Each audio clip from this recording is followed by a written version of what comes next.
Halo sobat pencinta Donghua, kali ini kita akan melanjutkan cerita Battle Through the Heavens Benua Kaisar.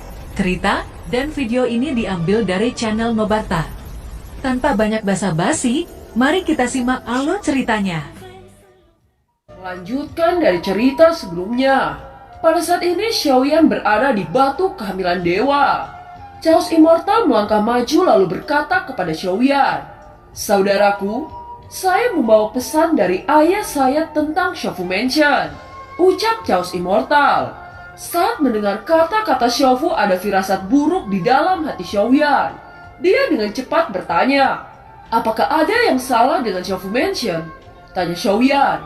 "Saya mendengar pesan yang ditransmisikan dari ayah saya bahwa Quildan bersiap berperang melawan Xiaofu Mansion," ucap Chaos Immortal.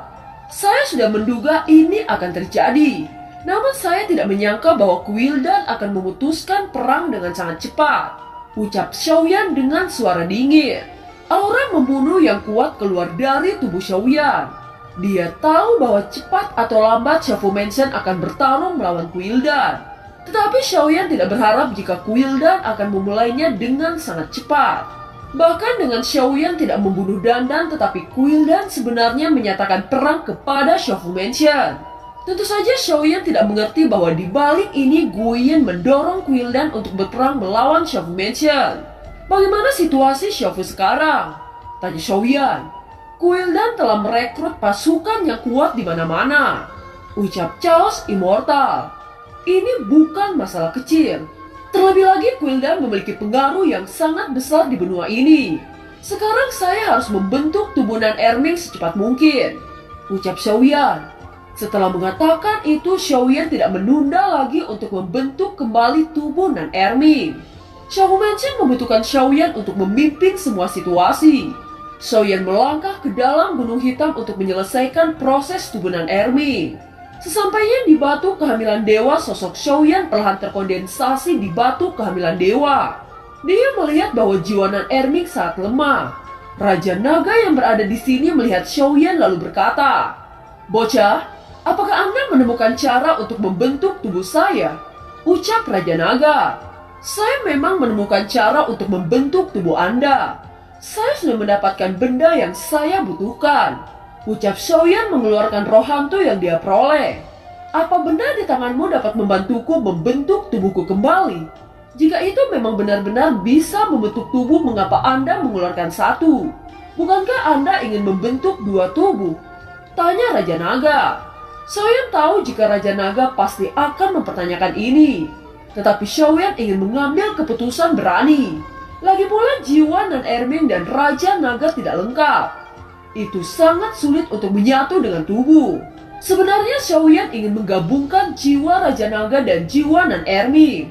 Sekarang dia harus memberitahu Raja Naga. "Senior, ada sesuatu yang ingin saya tanyakan," ucap Xiaoyan. "Apa yang ingin Anda tanyakan?" tanya Raja Naga. "Persyaratan untuk memiliki tubuh fisik harus mempunyai jiwa yang lengkap.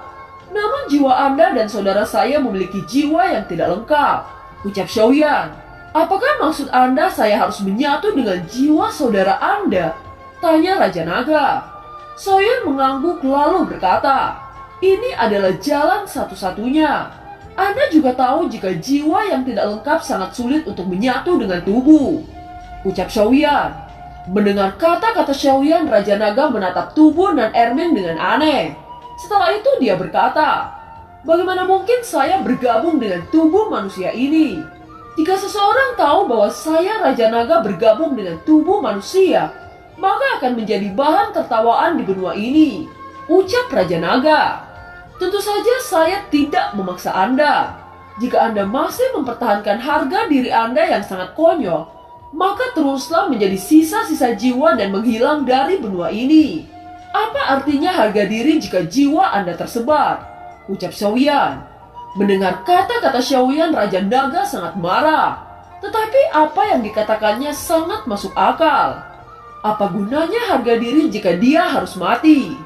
Setelah memikirkan semuanya, Raja Naga menghela nafas panjang lalu berkata, "Bocah, benarkah ini satu-satunya jalan?" tanya Raja Naga dengan suara rendah. Ini memang satu-satunya jalan.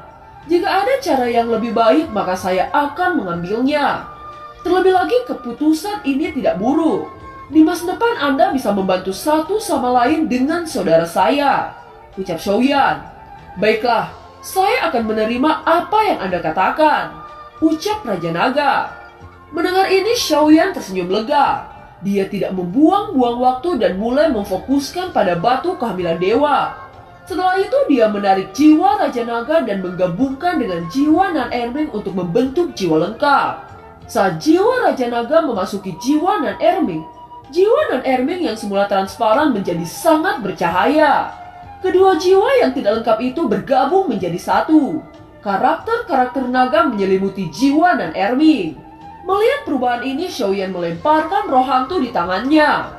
Roh hantu berubah menjadi sinar cahaya dan melayang di atas fusi jiwa Nan Erming dan Raja Naga.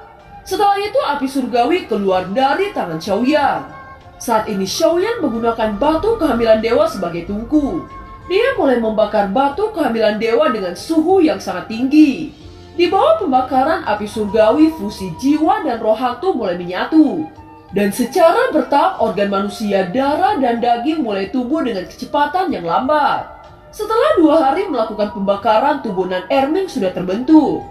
2 mata mulai terbuka. Satu mata berwarna normal, yang satunya berwarna putih seperti berlian. Itu adalah mata Raja Naga. Xiaoyan pada saat ini menarik nafas panjang. Dia harus mengatakan bahwa keberuntungan Nan Erming sangat bagus. Dia awalnya berpikir bahwa akan membutuhkan waktu yang lama untuk memelihara jiwa Nan Erming supaya menjadi jiwa lengkap. Tetapi Xiaoyan tidak berharap ada sisi jiwa Raja Naga yang kuat yang mau bergabung ke dalam jiwa Nan Erming. Dengan begitu, itu bisa mempersingkat waktu Xiaoyan untuk membuat tubuh baru. Sekarang setelah Xiaoyan menyelesaikan semuanya, dia keluar dari Gunung Hitam. Melihat Xiaoyan keluar dari Gunung Hitam, Chaos dan Huofei buru-buru menghampirinya. Kakak Xiaoyan, apakah Anda berhasil membuat tubuh baru untuk Nan Erming? Tanya Huofei. Xiaoyan tersenyum kepada Huofei lalu berkata dengan lembut, saya sudah membuat tubuh baru untuk Nan Erming. Sekarang dia bahkan lebih tampan dari sebelumnya. Sekarang dia hanya butuh waktu untuk menyatu dengan tubuh barunya, ucap Xiaoyan.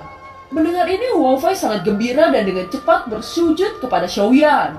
Terima kasih kakak Xiaoyan sudah menolong Nan Erming, ucap Huofei.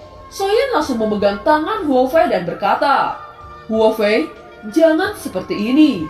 Saya adalah saudara dari Nan Erming. Sudah kewajiban saya untuk menolongnya, ucap Xiaoyan. Chaos Immortal yang melihat ini tertawa lalu berkata, adik Huofei, apa yang dikatakan Xiaoyan benar. Ayo bangun, ucap Chaos Immortal. Huofei mengangguk dan mengusap air mata bahagia. Ayo pergi menemui leluhur Su. Kita akan keluar dari sini sesegera mungkin. Situasi di Shofu Mansion sangat serius. Akan lebih baik jika kita menuju Shofu Mansion, ucap Xiaoyan. Setelah itu kelompok Xiaoyan menuju di kediaman leluhur Su. Terlihat banyak suku manusia ikan berdiri di luar pintu leluhur Su. Saat melihat kelompok Xiaoyan, mereka segera memberi hormat dan membungkuk serempak. Di dalam rumah leluhur Su terlihat Patriark Lu dan Yolin berbaring di samping leluhur Su. Saat melihat Xiaoyan, leluhur Su dengan cepat memberi hormat kepadanya lalu berkata, Tuan Dermawan, sekarang Patriark suku manusia ikan dalam kondisi kritis. Bisakah Tuan Dermawan menolong Patriark kami? Ucap leluhur Su. Xiaoyan berjalan menuju Patriark Lu. Kekuatan jiwa yang agung memindai setiap tubuh Patriark Lu. Setelah itu dia mengeluarkan ramuan di dalam cincin spasial. Xiaoyan dengan lembut memasukkan ramuan ke dalam mulut Patriark Lu. Tidak menunggu lama, efek ramuan sudah bereaksi. Wajah pucat Patriark Lu berangsur-angsur menjadi merah segar. Dan nafas Patriark Lu menjadi sangat stabil. Xiaoyan menoleh ke leluhur Su lalu berkata, Leluhur Su, setelah istirahat beberapa hari, Patriark Lu akan pulih sepenuhnya. Sekarang Anda juga tidak perlu khawatir tentang monster-monster katak. Saya dapat menjamin bahwa mereka tidak akan pernah menyerang suku Anda lagi, ucap Xiaoyan. Terima kasih untuk Tuan Dermawan telah membantu suku kami. Apakah Tuan Dermawan ingin meninggalkan pulau ini? Tanya leluhur Su. Xiaoyan mengangguk lalu berkata, "Saya ingin tahu bagaimana caranya untuk pergi ke sini." Tanya Xiaoyan. "Tuan Dermawan, tolong ikuti saya," ucap leluhur Su. Xiaoyan mengikuti leluhur Su yang menuju aula belakang. Di perjalanan Xiaoyan melihat wajah Huo Fei sangat cemberut. Dia mengerti apa yang dipikirkan oleh Huo Fei. "Huo Fei, apakah kamu ingin tinggal di sini untuk menjaga Nan Erming?" tanya Xiaoyan. Huo Fei langsung menganggukkan kepalanya setelah mendengar tawaran Xiaoyan. Namun Chaos Immortal segera berkata, "Huo Fei, apakah Anda ingin membuat saya celaka? Jika Bibi Huo dan ayah saya tidak melihat Anda ketika saya keluar, maka saya akan dikuliti oleh ayah saya," ucap Chaos Immortal. Meskipun ini adalah wilayah keluarga Warcraft, tetapi Chaos mempertimbangkan demi keselamatan Huo Fei. Huo Fei tidak menjawab dan hanya melihat Xiaoyan. Dia berharap Xiaoyan akan membujuk Chaos Immortal. Xiaoyan menghela nafas panjang lalu berkata, "Saudaraku, tidak ada yang bisa menimbulkan ancaman bagi Huo Fei. Jika Anda tidak yakin, maka saya akan memberikan aura api surgawi untuk menjaga Huo Fei," ucap Xiaoyan membentuk lotus api 5 warna dan memberikan kepada Huo Fei. "Ini adalah lotus api 5 warna yang saya padukan dengan api surgawi yang berbeda. Saya sudah menyesuaikan energinya dengan kekuatan Anda," ucap Xiaoyan memasukkan energi lotus api 5 warna ke dalam tubuh Huo Fei.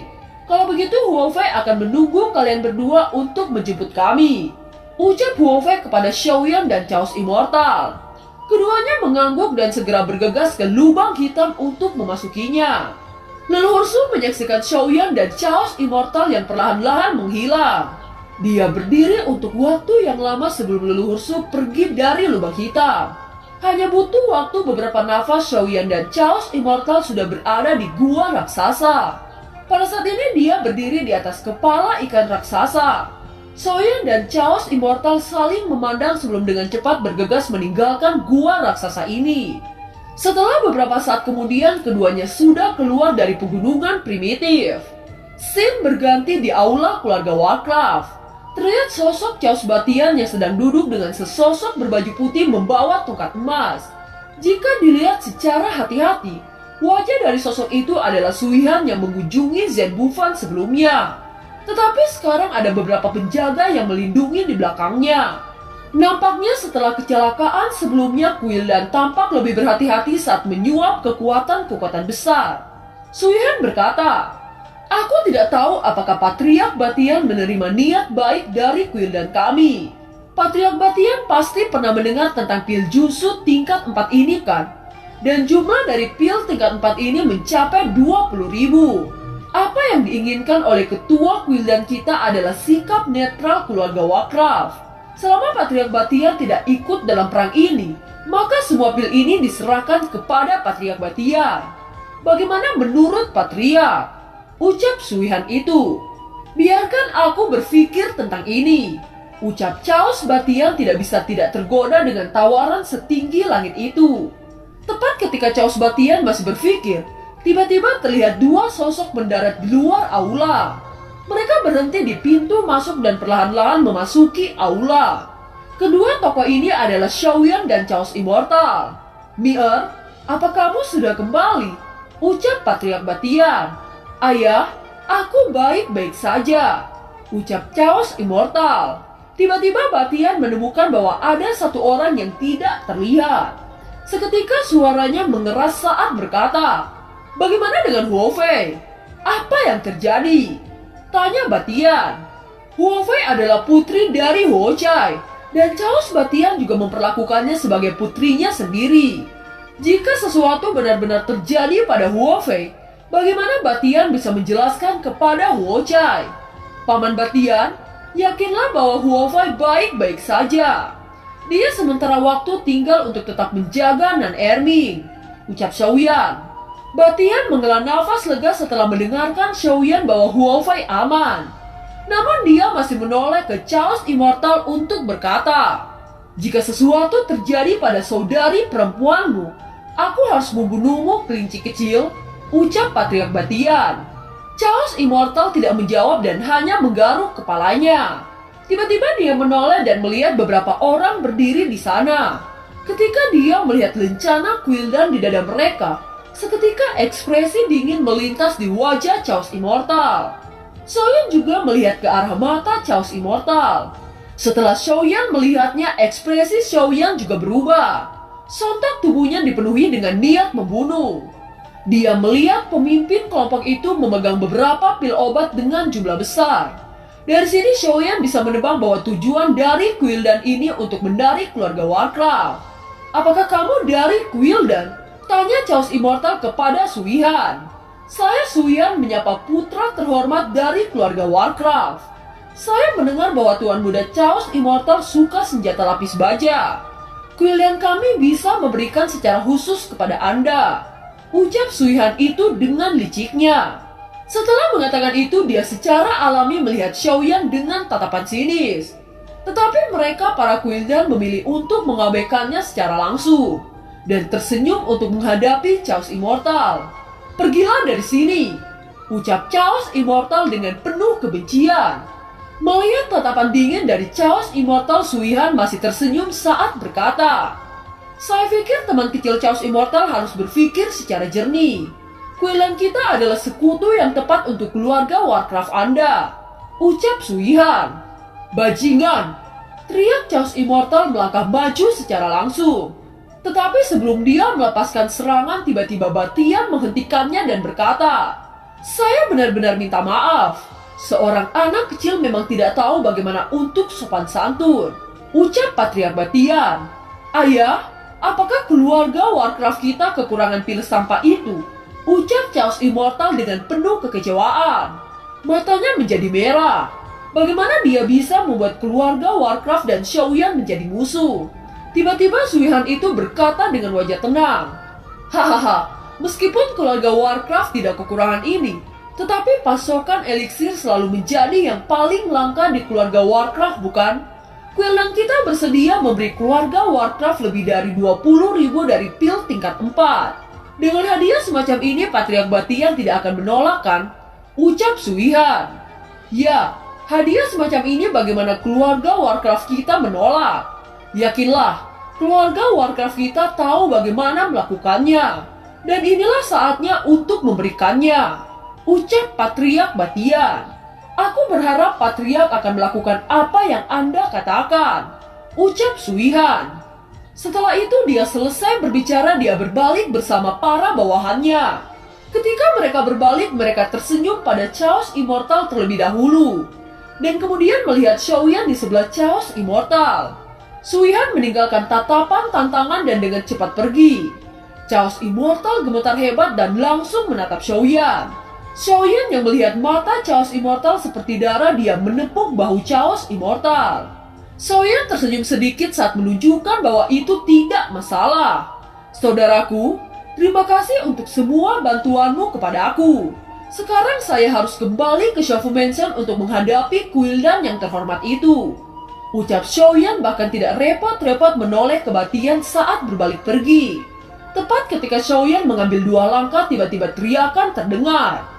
"Keponakan Xiaoyan, tunggu," ucap Batian. Mendengar ini, Xiaoyan bahkan tidak menghentikan langkah kakinya. Dia tetap berjalan keluar dari aula dan terbang menghilang dari tatapan Chaos Batian dan Chaos Immortal. Setelah Xiaoyan pergi, hanya ada Chaos Immortal dan Chaos Batian yang tersisa di aula. "Ayah, mengapa kamu menerima suap dari Quildan? Mengapa kamu melakukan ini? Kamu tahu Xiaoyan dan aku adalah saudara. Meskipun tidak ada darah di antara kami, tetapi kami bersumpah bahwa akan menghadapi kesulitan apapun bersama. Sekarang Quildan dan Shofu Mansion akan melakukan perang skala besar. Namun Anda tidak hanya tidak membantu saudara saya, tetapi Anda justru memperlihatkan sikap seperti ini kepada saudara saya. Bukankah itu akan melukai perasaan Xiaoyan saat ini? Ayah, jika Anda benar-benar ingin membantu Quildan, maka saya akan memutuskan hubungan ayah dan anak dengan Anda," ucap Chaos Immortal meraung marah dan meneteskan air matanya. Dan film pun berakhir. Terima kasih telah menyimak dari awal sampai akhir ya. Sampai jumpa.